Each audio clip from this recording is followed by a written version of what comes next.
crazy history you've probably never heard before. Part 4. Fair warning, today's topic is going to be a little adult themed, so if you've got kids in the area, either save for later or maybe move to another room. Anybody ever called you hysterical before? Well, today we're going to talk about hysteria, and I'm here to tell you, if you're a female and you've been called that, you should be very offended. So hysteria was basically a blanket diagnosis that doctors would give women when they were too nervous or too crazy, or they kind of just didn't do whatever men told them to do or acted the way men thought they should act. It was a very rough time for women in general. At first, men thought it to be caused by a woman's uterus just floating around, moving around in her body in response to smells.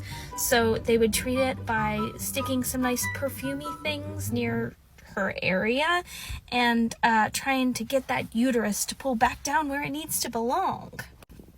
After men went, you know what, the uterus probably doesn't move around, I think that this is actually caused by women not having enough hysterical paroxysms. Now, what's a hysterical paroxysm, you might ask?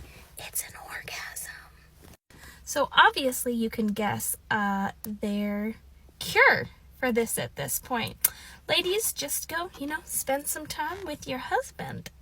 However, this was a little bit more difficult for widows, for example. It was actually nicknamed the widow's disease.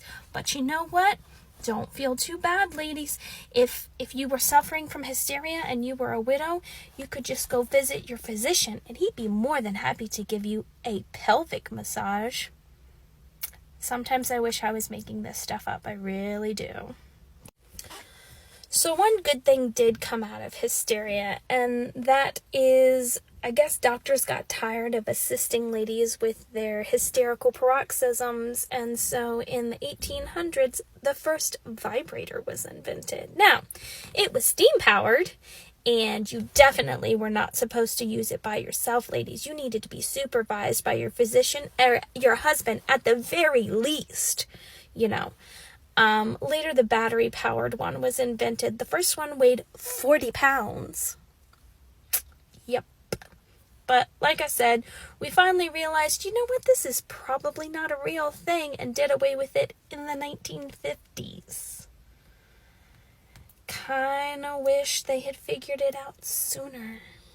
It's sad.